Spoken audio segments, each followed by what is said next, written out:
In a climate-controlled vault at Yale University sits a book that no one on Earth can read. Its pages are filled with looping script no linguist has matched to any known language, and with botanical drawings of plants that do not grow on this planet. In London, behind glass at the Wallace Collection, lies a curved blade whose surface ripples with patterns that, under an electron microscope, turn out to be carbon nanotubes, forged in a charcoal fire 5 centuries before the word nanotube existed. In a courtyard in Delhi, a 7-meter iron column has stood in open air for over 1,600 years, and it has not rusted. These objects are real. You can visit them. They have been measured, photographed, dated, and prodded by every tool modern science has. And they still do not fit into the textbooks, because the textbooks were written by people who had not yet looked closely enough at what the medieval world actually made. Today, 7 medieval discoveries, each of them physical, each of them in a museum or a monument that still stands, that science cannot fully explain. We begin with the strangest book ever written. The Voynich manuscript surfaced in 1912 when the Polish book dealer Wilfrid Voynich purchased a battered codex from a Jesuit college outside Rome.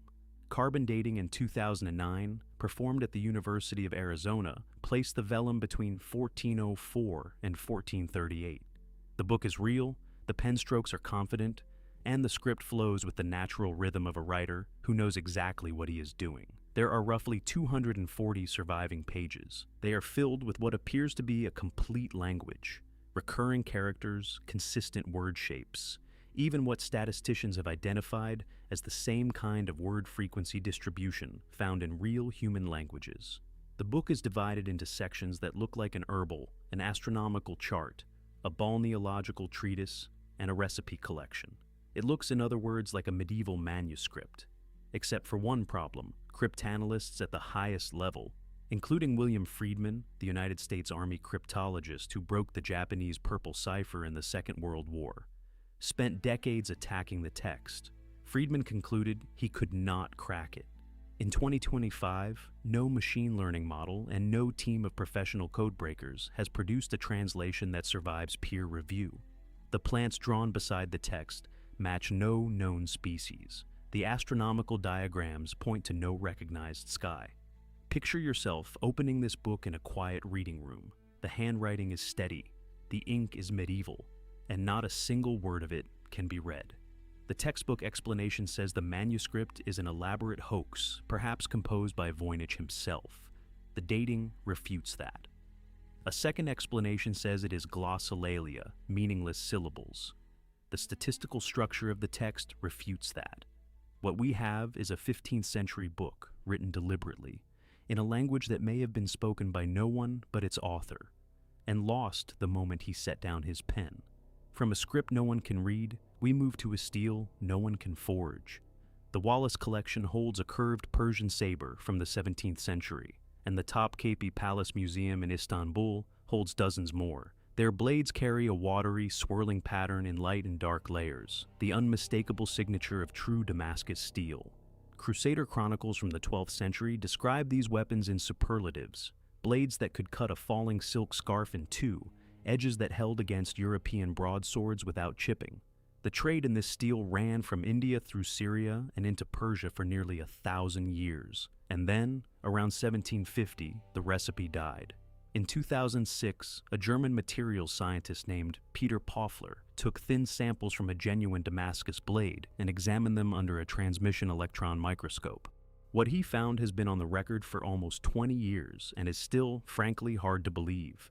Threaded through the steel were carbon nanotubes, cylindrical molecular structures of pure carbon, each only a few nanometers across, running alongside cementite nanowires. The smiths who made these blades were producing a nanocomposite material in a charcoal forge, 5 centuries before the word nanotechnology had a name. They could not have known what they were doing at the molecular level, but they knew which Indian Woods ingots to buy, how to heat them, when to fold the metal, and when to stop. The result was, by modern standards, impossible. Modern foundries with full instrumentation have produced look-alike patterns. None has reproduced the structure. The accepted explanation is that trace impurities in the original Indian ore, vanadium, molybdenum, possibly tungsten, combined with a now-lost forging cycle to grow the nanostructures spontaneously. That explanation is consistent with the physics. It does not explain why the recipe died, why no swordsmith wrote it down, or why every modern reconstruction has fallen short. The blades exist, the method does not. If you find that ordinary documentaries tell this kind of story too flatly, too willing to stop at the museum label and call it a day, subscribe. This channel goes where the textbook stops. Now, to a recipe written 9 centuries ago that, in 2015, killed a superbug. The British Library holds a small 9th century Anglo-Saxon medical book called Bald's Leechbook. For most of its modern life, it was treated as a curiosity, folkloric medicine, useful for historians, not for doctors. The book contains a recipe for an eye salve, 2 species of garlic, wine, bovine bile, a brass vessel, 9 nights of standing in the dark. In 2015, Dr. Christina Lee, an Anglo-Saxon scholar at the University of Nottingham, asked microbiologists at the University of Warwick to reconstruct the recipes exactly as written. They prepared it on the original ingredients, in the original sequence, with brass shavings standing in for the brass vessel. Then they tested it on cultures of methicillin-resistant Staphylococcus aureus, MRSA, the hospital infection that has resisted every modern antibiotic thrown at it. The salve killed roughly 90% of the MRSA cells in the test. It worked in synthetic wound fluid and in infected mouse tissue. It outperformed vancomycin, the modern last-line antibiotic for MRSA, in the same conditions. The Warwick team published their results, and the medical world looked briefly very confused. Subsequent work by the same group has shown that none of the 4 ingredients alone has the antibacterial effect. Remove the garlic, the salve fails. Remove the brass, the salve fails entirely. The instruction to leave it for 9 nights in a brass vessel was not flavor, it was chemistry. The Anglo-Saxons had stumbled, by some method we do not understand, onto a synergistic antimicrobial whose components only work in combination, on a precise schedule, in a specific container. How did a 9th century Saxon physician arrive at a recipe that requires 4 ingredients, a copper-zinc alloy vessel, and 9 days of incubation, and gets all of it right? The honest answer is that we do not know. The textbook explanation is empirical trial and error across generations. That is plausible. It is not satisfying. The salve works. The reasoning behind it has been gone for 1,000 years. While the Saxons were brewing antibiotics they could not name, in India, smiths were making iron that does not rust. The Iron Pillar of Delhi stands in the courtyard of the Qutb complex in the open air, where it has stood since roughly the year 400. It is just under 7 meters tall above the ground, with another 2 meters buried, and it weighs over 6 tons. It was forged during the reign of Chandragupta II, more than 1,600 years ago, and it carries a Sanskrit inscription dedicating it to the god Vishnu. It has spent every monsoon, every dry season, every century of pollution since standing exposed to the Indian climate. By every law of metallurgy we teach in modern engineering schools, it should have been a heap of orange flakes by the year 800. It is not. The surface is dark, smooth, and almost untouched. In 2002, Professor R. Balasubramaniam at the Indian Institute of Technology, Kanpur, published a paper that finally addressed the chemistry. He showed that the iron contains an unusually high level of phosphorus, around 1%, where modern structural iron contains at most 1/10 of that. Over the centuries, a passive layer of misawite, a hydrated iron phosphate compound, formed on the surface and then sealed itself. The film is about 1/50th of a millimeter thick. It blocks the oxygen, it blocks the moisture, and it grows back if it is scratched. The pillar is, in effect, self-healing. The chemistry works. It also raises the question that no paper has answered.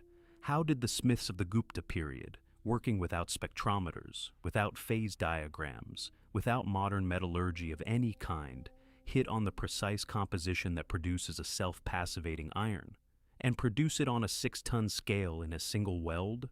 Modern foundries with full analytical control still have to coat their structural iron to keep it from rusting through in 50 years. The Delhi pillar has done it for 1,600 and counting. Quick aside, drop your country in the comments. I am genuinely curious how far this story has traveled, and which of these objects you have stood in front of yourself. Now, from a pillar that will not corrode to a window that will not be matched, walk into Chartres Cathedral on a clear afternoon. The light comes through the 12th and 13th century stained glass and falls on the stone floor in a color that is not quite blue and not quite violet. It has a depth to it. Glass historians call it bleu de Chartres. The medieval glaziers of the Ile-de-France produced it for roughly 100 years, between about 1140 and 1240. Then they stopped. Every restoration glass made since has been compared to it, and every comparison has come back the same. The replacement panels, even the very best ones, look flat next to the originals. In the 1980s and again in the 2000s, material scientists at the Centre de Recherche et de Restauration des Musées de France took microsamples of the original Chartres blue and analyzed them. The pigment is cobalt oxide, which is unsurprising. Cobalt was the standard medieval blue colorant. But the glass matrix around the cobalt is unusual. The medieval recipe used a soda-lime composition with specific trace elements, made in small batches in wood-fired furnaces, whose temperatures fluctuated in ways that modern gas-fired furnaces simply do not. The light that comes through it is scattered by countless tiny irregularities, bubbles, density variations, micro-inclusions, none of which appear in modern industrial glass. Modern restoration workshops can reproduce the cobalt. They cannot reproduce the matrix. The glass is too clean now. 800 years, the same blue. No reproduction matches it. The textbook explanation is straightforward. Medieval glassmakers worked with imprecise materials in unstable furnaces, and that very imprecision is what gave their glass its character. The implication is uncomfortable. It says we cannot reproduce 12th century glass, not because we are less skilled, but because we are too skilled. Our industrial purity has erased the very imperfections that made the original light. Of all the medieval techniques we have walked through so far, has any one of them changed your picture of the period? Hold the answer. The next case is going to test it harder, because the next case is a manuscript that should have taken 30 years to write, and one man wrote it in one. In a glass case at the National Library of Sweden in Stockholm sits the largest surviving medieval manuscript in the world. The Codex Gigas, the giant book, is nearly a meter tall, half a meter wide, and weighs around 75 kilograms.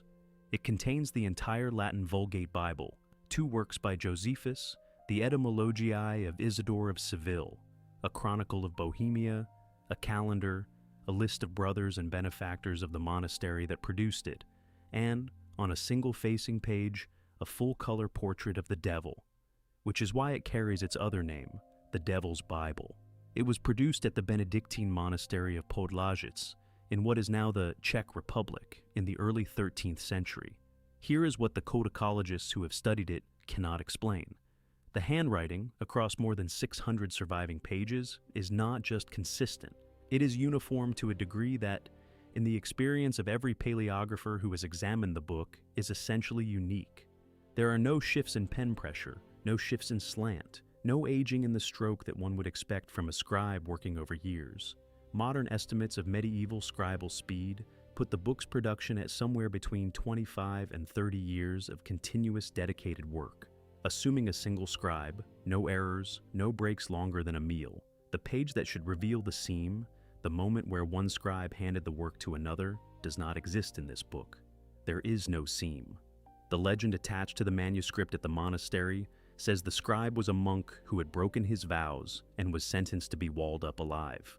To save himself, he promised to produce in a single night a book containing all human knowledge. When he could not do it alone, he summoned the devil, which is why the portrait is on folio 290 recto. That story is, of course, folklore. It also captures something the modern analysis has not been able to dismiss. Whoever wrote this book did so in a way that, by the standards of the craft, should not have been possible. We do not know how long he took.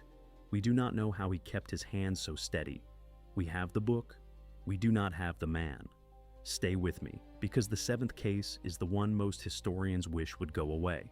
It is also the one whose evidence is, by some measures, the cleanest. From a manuscript whose ink we can read, but whose method we cannot reconstruct, we move to a weapon whose witnesses agreed on every detail, and whose recipe is gone. In the year 672, a Syrian-Greek refugee named Kallinikos arrived in Constantinople and gave the Byzantine Emperor Constantine IV a weapon that would save the empire. Within 6 years, it had broken the first Arab siege of the city. Over the next 700 years, it would break sieges, burn fleets, and hold the line at the Bosporus against every navy that came against it. Byzantine, Arab, and Frankish chroniclers all describe the same thing: a liquid fire that could be sprayed from bronze tubes mounted on the prows of warships, that ignited on contact with seawater, that clung to wood and rigging like burning glue, and that could not be extinguished by water. The Byzantines called it liquid fire. The Crusaders called it Greek fire. The recipe was held by exactly one family of imperial engineers, kept in the palace, and never written down in full. When the Fourth Crusade sacked Constantinople in 1204, much of the imperial archive burned. By the 15th century, when the city finally fell to the Ottomans, the recipe was already gone. Modern reconstructions, attempted from the surviving descriptions, have produced incendiaries that do some of what Greek fire did. But no laboratory has produced a single substance that does all of it, burns on water, ignites without an obvious external spark, and continues to burn under conditions where naphtha alone would extinguish. The most recent serious attempt, published in 2002 by John Halden at the University of Birmingham, achieved a flammable jet using a heated petroleum mixture under pressure. It was impressive. It was not Greek fire.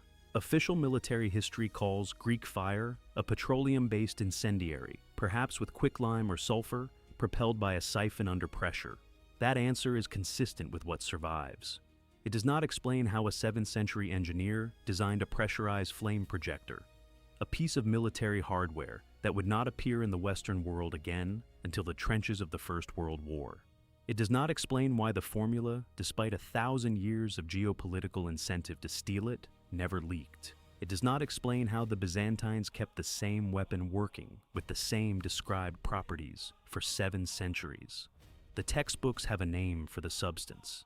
They do not have the substance. 7 medieval objects, 7 institutions that hold them today: Yale, the Wallace Collection, the British Library, Qutb in Delhi, Chartres, Stockholm, the Byzantine Archive in absentia. 7 cases where the artifact survives, the method does not, and modern science is still, in 2026, trying to catch up. The pattern across all of them is the same. Each one was made by a person, or a workshop, that knew something specific: a temperature, a sequence, a ratio, a timing, that they never wrote down in a form a stranger could follow. When the people went, the knowledge went with them. We do not have a knowledge gap. We have an apprenticeship gap. Medieval Europe and the medieval world it traded with were not less capable than us. In several specific places, they were more capable than us. They simply trusted the next set of hands to remember what no page could be made to say. The book at Yale still cannot be read. The blade in London still cannot be matched. The salve still kills Marmorissa. The pillar still does not rust. The blue still glows in Chartres.